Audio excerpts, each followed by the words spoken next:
어, 영화 여러분 좋아하시는지 모르겠어요. 달링이라고 하는 영화 보셨나요? 2017년에 영국에서 만들어진 영화라고 합니다.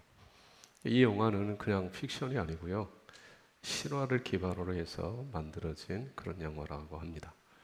근데 이 영화는 무슨 내용인가 하니 부부에 관한 얘기인데 남편 로빈이라고 하는 사람과 이제 아내 다이애나라는 이제 부부가 있는데 이 둘이 이제 처음 만났을 때 말이죠. 첫눈에 뿅 가가지고 마음을 다 줘가지고 이제 결혼이 됐어요. 예, 그래서 이제 행복한 하루하루를 살아갑니다.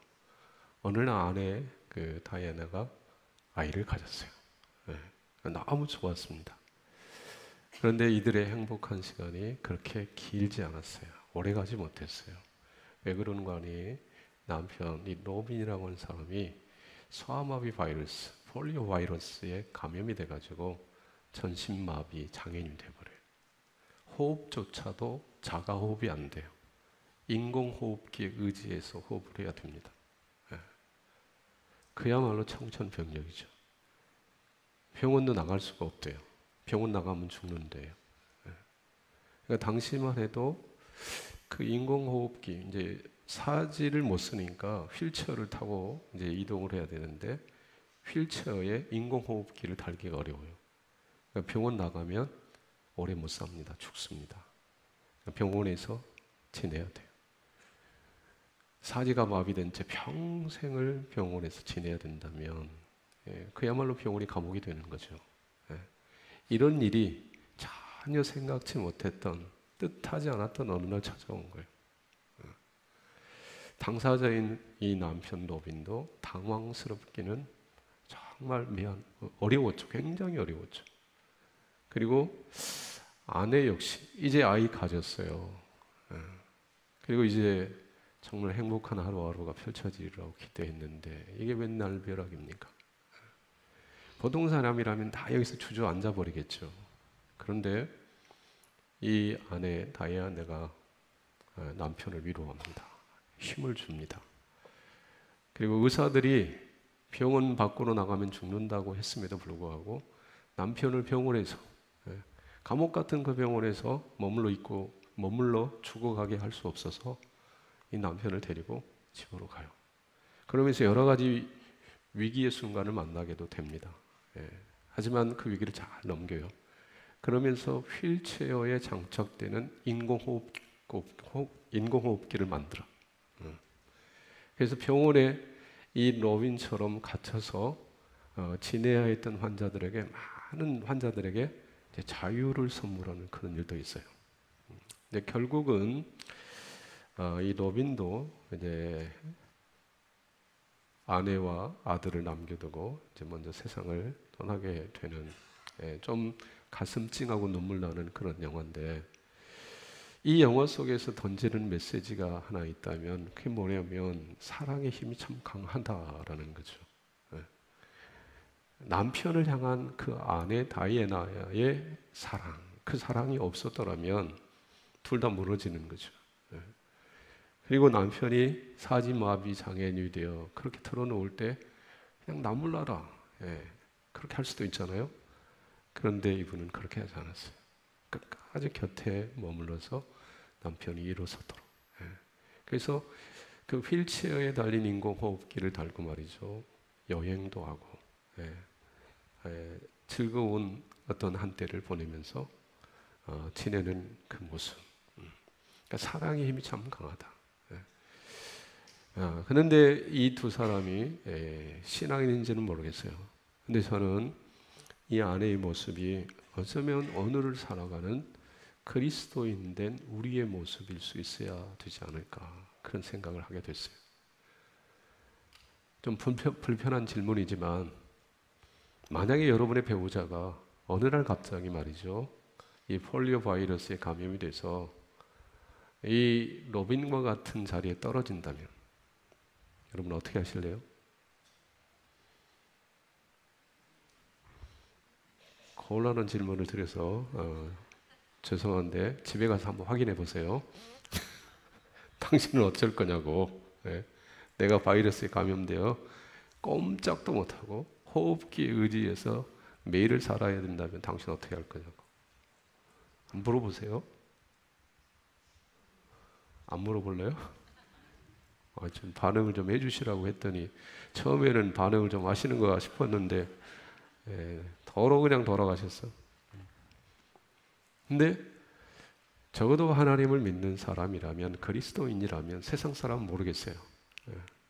교회 안에 하나님을 예배하는 사람이라면 이 노빈의 아내 다이아나처럼 그렇게 살아갈 수 있어야 되지 않을까, 그런 생각을 해보는 거예요. 그럼 어떻게 하면 그렇게 살 수 있을까? 어떻게 해야 그리스도인답게, 예수 믿는 사람답게 세상 사람들에게 손가락질 당하지 않고, 야, 역시 믿는 사람은, 예수 믿는 사람들은 좀 다르네, 이런 얘기를 들으면서 그리스도인답게 살아갈 수 있는 비결, 그 비결을 알아. 정말로 주님이 우리에게 그러셨어요. 너희는 세상의 소금이다. 너희는 세상의 빛이다.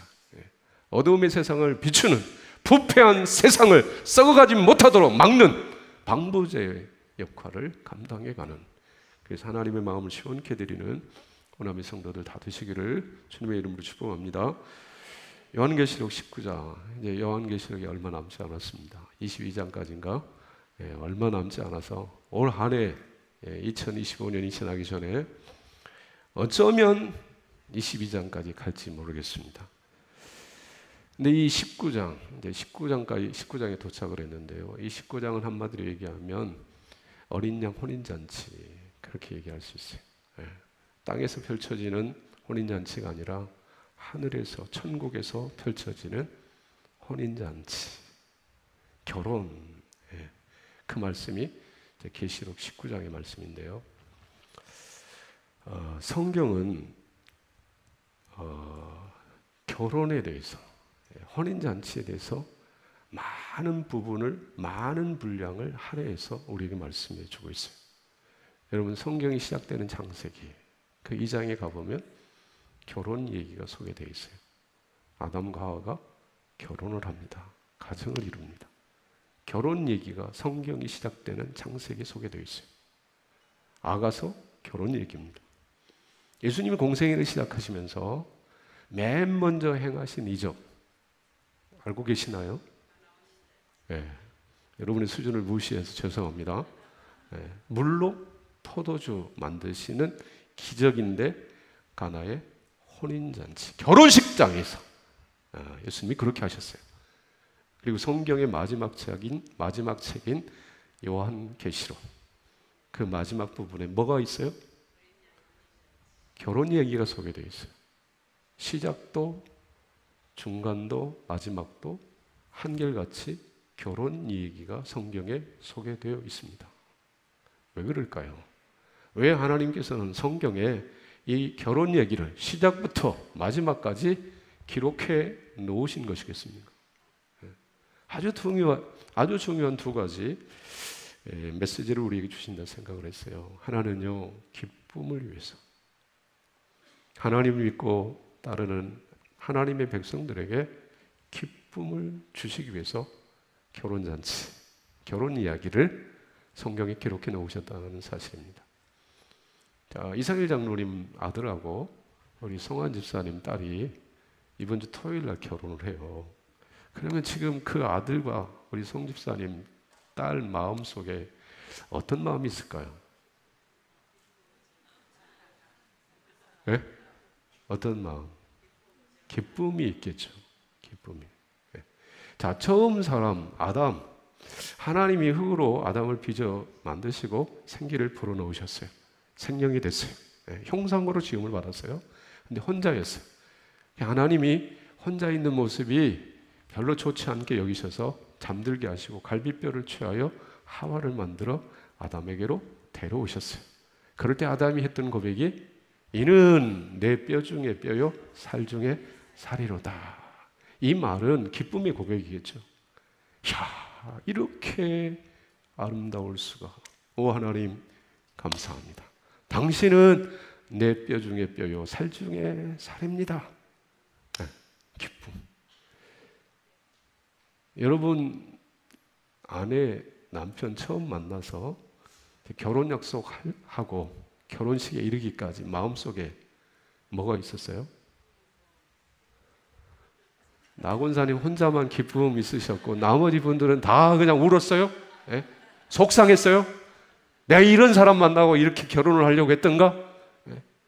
지금은 모르겠어요. 이제 같이 살다 보니까 이 인간이 처음 약속했던 그 약속도 안 지키고 맨 속상하게 하니까 예, 내가 그때 눈이 뼈지, 얘는 잘못 판단했지, 이런 후회가 밀려올지는 모르지만 처음 만나서 결혼 약속할 때 여러분 마음속에 기쁨 있었어요? 없었어요? 그렇게 얘기하셔야죠. 기쁨이 있어서 기쁨. 아담도 내 뼈 중에 뼈요, 살 중에 살이라. 그렇게 정말로 아름다운 고백을 했어요. 근데 성경에 보면 하와는 이 아담의 고백에 대해서 반응을 안 했죠. 근데 제가 추측해 보건데 뭔 말을 하기는 했을 것 같아요. 아담이 좋다고 그러는데 내 뼈 중에 뼈요, 살 중에 살이라고 그러는데 그냥 하와는 입 딱 다물고 아무 말도 안 한다. 그럴 수 없잖아요.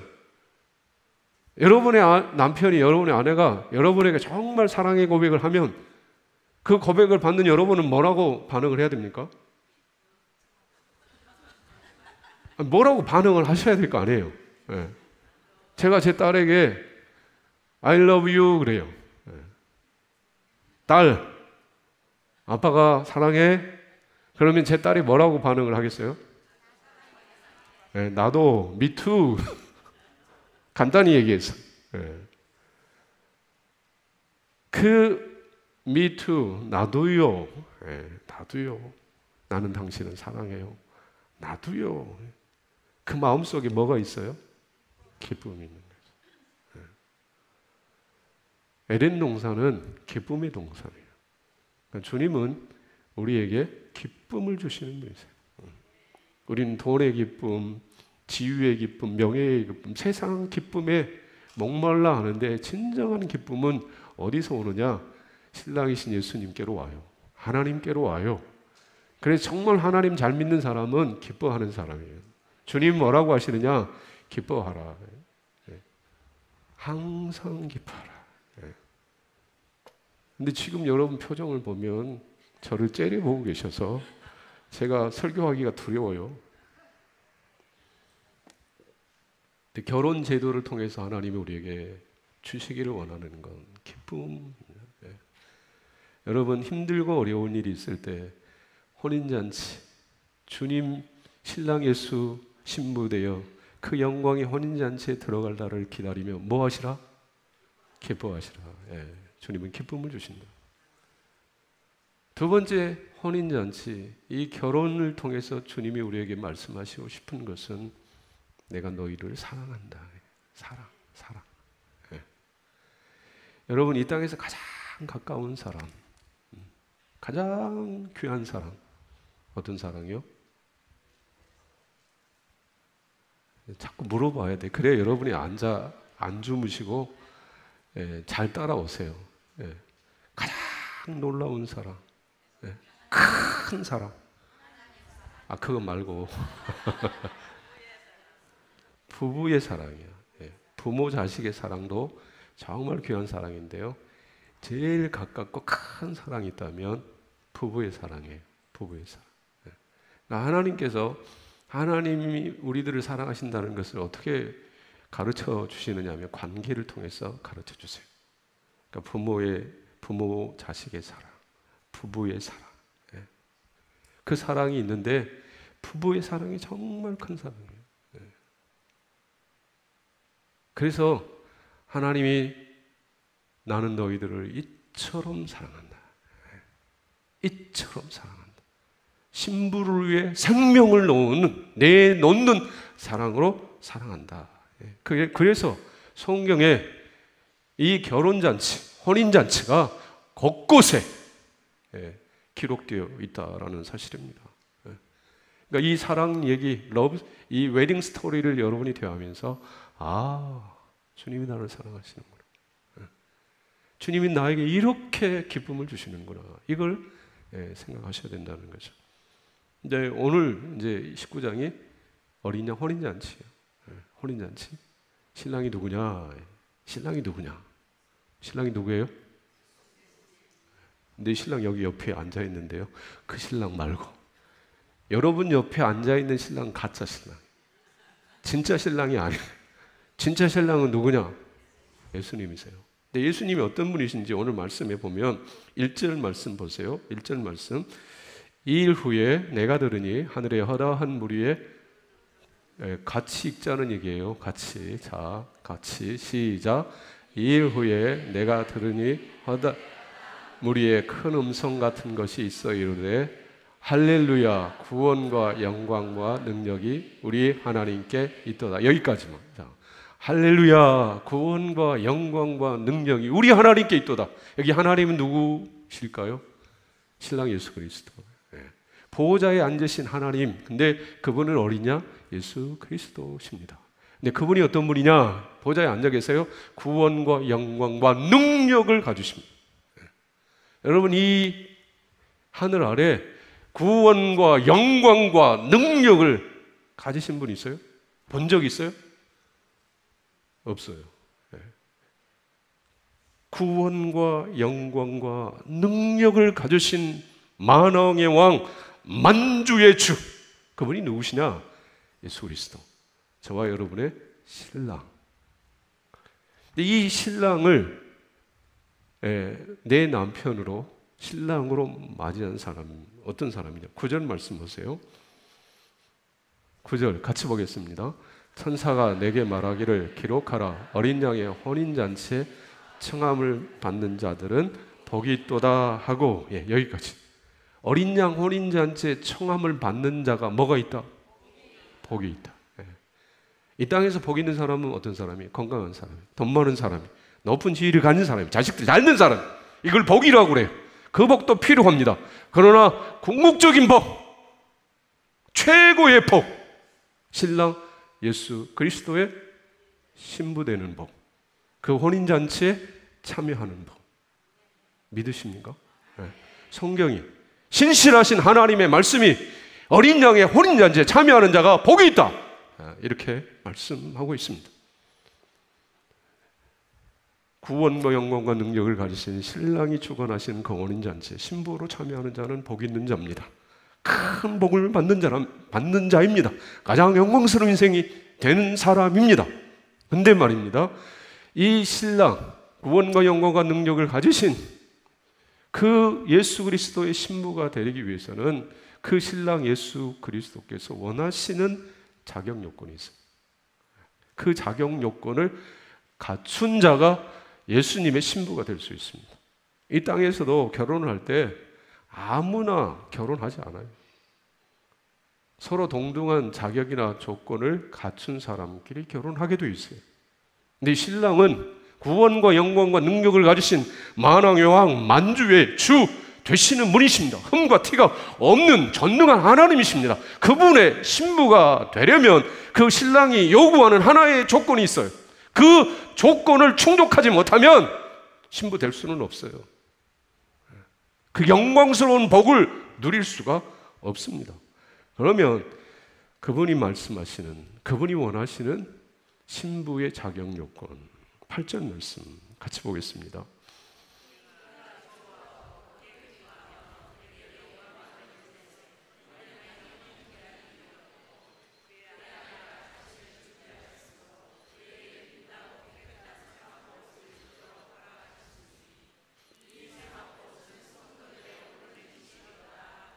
아멘. 자, 신부의 자격 요건, 신랑이 원하시는 신부의 자격 조건 뭡니까? 빛나고 깨끗한 세마포 옷. 이 땅의 신랑들처럼 뭐 아파트 자동차 키 가져오라고 얘기하지 않아요. 빛나고 깨끗한 세마포 옷을 입고 오라.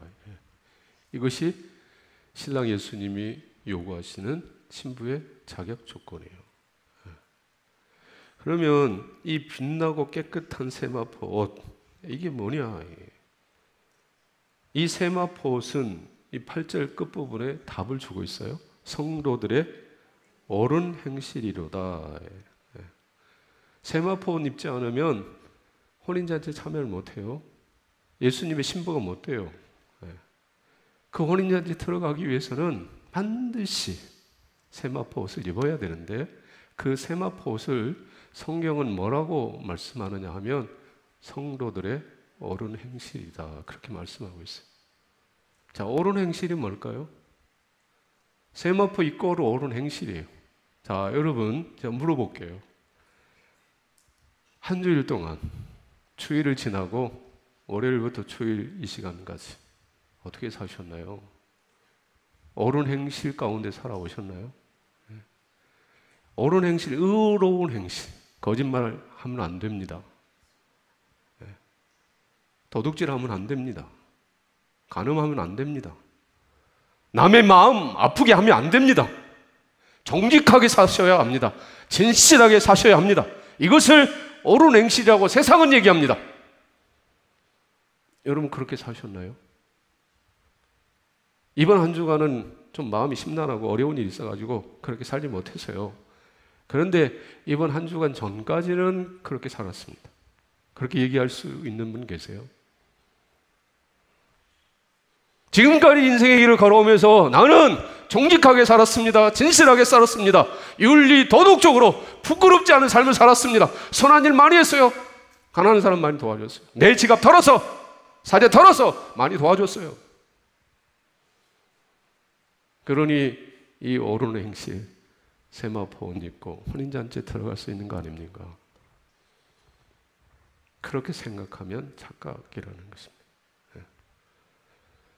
여기서 말하는 옳은 행실은요, 인간의, 저와 여러분의 옳은 행실이 아니에요. 예수 그리스도의 옳은 행실입니다. 죄인된 인간은요, 아무리 의롭게 진실하게 살아도, 양심적으로 살아도, 도덕적으로, 윤리적으로 깨끗하게 살았다 할지라도 그것이 세마포 어때요? 하나님이 원하시는 의의 기준인데요, 주님이 주관하시는 혼인잔치에 참여하는 세마포가 될 수가 없다는 거예요. 이사야 64장 6절은 이렇게 말씀하고 있습니다. 같이 보겠습니다. 무릇 우리는 다 부정한 자 같아서 우리의 의는 다 더러운 옷 같으며 우리는 다 잎사귀 같이 시들므로 우리의 죄악이 바람같이 우리를 몰아가나이다. 사람과 사람 사이에서 도토리 키재기 하듯 좀 뛰어난 의로운 사람이 있어요. 깨끗한 사람이 있어요. 자, 저 사람은 그래도 진실된 사람이네. 그렇게 얘기할 수 있어요. 우리끼리는. 그런데 하나님 앞에서 우리의 의는 더러운 옷과 같다 그랬어요. 그 말씀은 하나님의 공의, 하나님의 정의를 만족시킬 만한 의로운 인생이 이 땅에 없다는 거예요. 깊은 산속에 들어가서 저거는 아주 멀리 동떨어진 삶을 살았어요. 나는 평생 청빈하게 살았습니다. 근면전략하며 살았습니다. 남 등쳐먹은 일 한 번도 안 했습니다. 그렇게 살았어도, 혹 그렇게 평생을 살았어도 빛 되신 주 앞에서 나는 의로운 옳은 행실을 하며 살았습니다. 그렇게 인정하실 인생이 없다라는 사실입니다. 성도의 옳은 행실은 뭐냐? 예수님의 의입니다. 예수님의 의. 죄 없으신 그분이 십자가에 달려 피 흘려 죽으셨어요. 저와 여러분의 죄를 대신 짊어지시고 십자가에 달려 죽으신 것입니다. 그분이 우리에게 당신의 의를 전가해 주세요. 의로운 자라. 요한일서 1장 9절 말씀에 만일 우리가 우리 죄를 자백하면 저는 미쁘시고 의로우사 우리 죄를 사하시며 모든 불의에서 우리를 깨끗게 하실 것이다. 1장 7절에는 그 아들 예수의 피가 우리를 깨끗게 한다 그렇게 말씀하고 있어요. 그러니 우리의 의로는, 우리의 행함으로는 결코 하나님 앞에 의로운 자로 인정받지 못하고 혼인잔치에 들어갈 수도 없어요. 그런데 예수를 믿으면, 예수님의 의로움을 전가받으면, 그 전가받는다는 뜻은 예수님이 건네시는 세마포 옷을 입는다는 뜻이에요. 내 힘으로, 내 능력으로 내 죄를 스스로 없앨 수 없어서 주님을 의지합니다. 주님의 의를 내게 허락하여 주시옵소서. 그렇게 엎드려 구하며 예수 그리스도를 믿으면 그분의 의가 우리 안에 와요. 그분이 세마포옷을 건네주세요. 그러면 모든 더러움이, 모든 추함, 흰 눈처럼 양털처럼 깨끗게 되어 그분의 신부로 혼인잔치에 들어가는 영광스러운 인생이 된다는 거예요. 다른 길이 없어요. 다른 길. 예수를 믿으면 의의 사람이 돼요. 빛나고 깨끗한 인생이 돼요. 살인죄를 저질렀어요. 간음죄를 저질렀어요. 도둑질 했어요. 상관없어요. 주님이 씻으십니다. 깨끗게 하십니다. 의의 사람 되게 하십니다. 이게 세마포요. 예수님은요, 하늘 보자 영광 보자 버리고 이 땅에 오셨는데 왜 오셨느냐?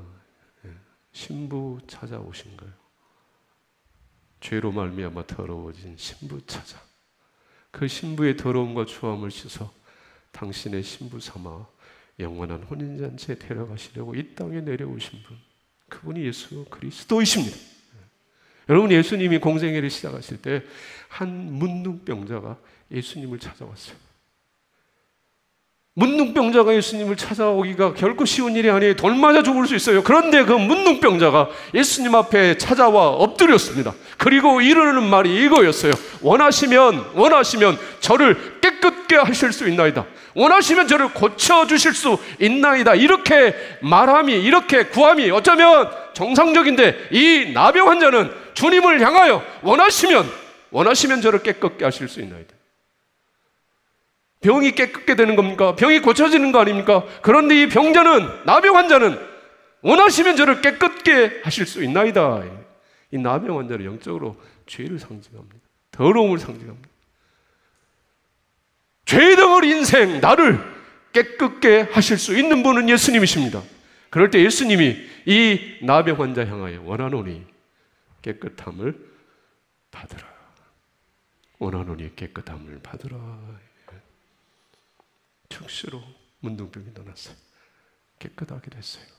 상징적인 사건. 인간의 모든 추함을, 모든 더러움을 깨끗게 하시고 의인되게 하시는 분, 그분이 예수님이십니다.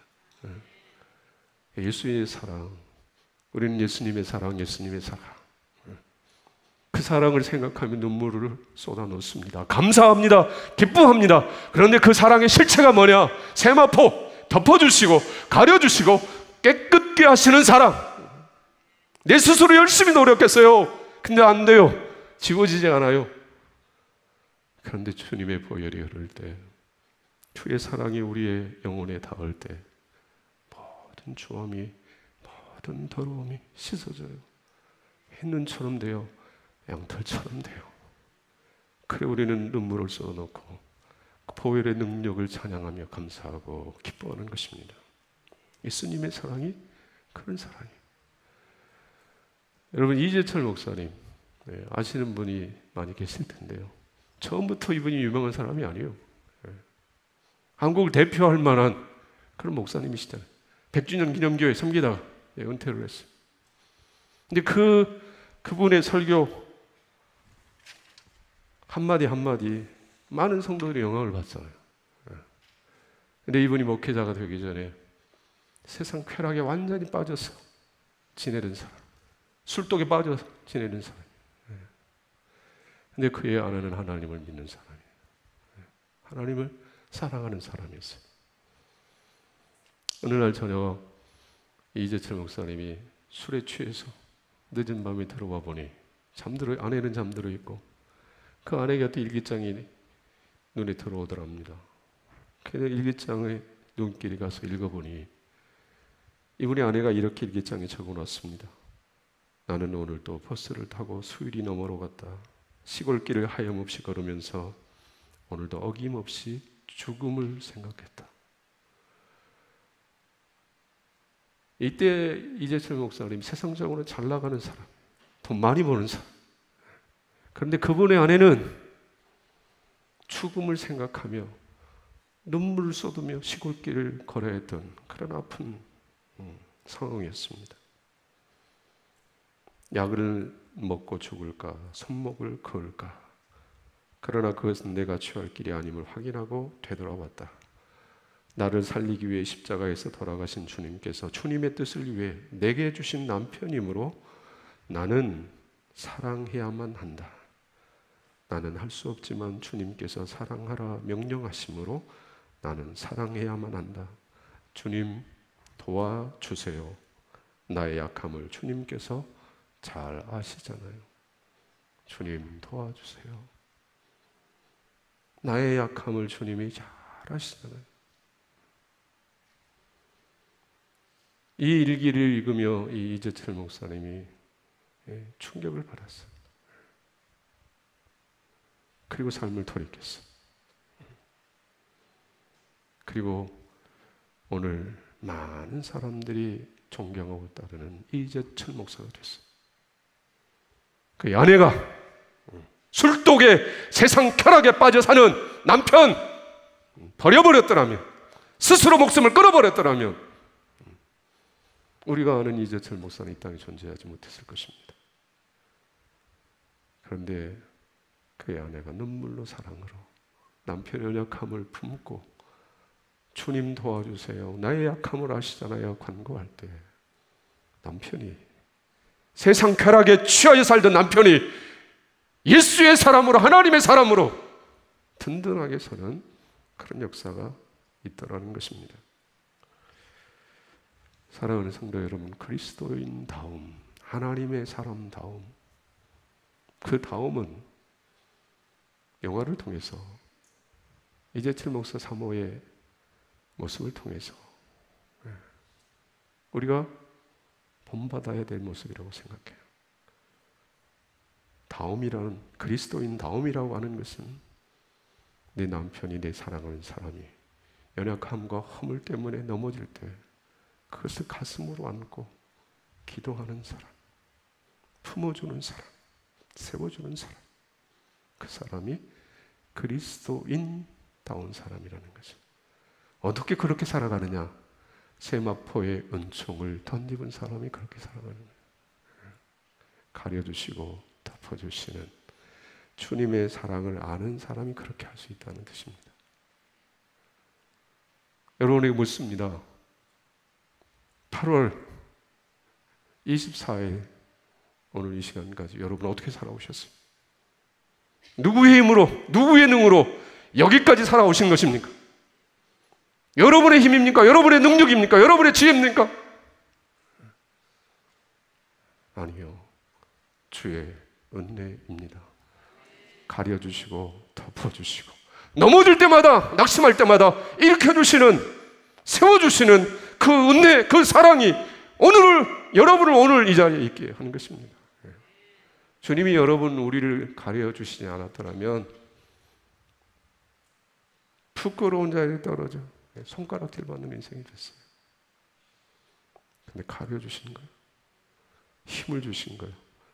용기를 주신 거예요.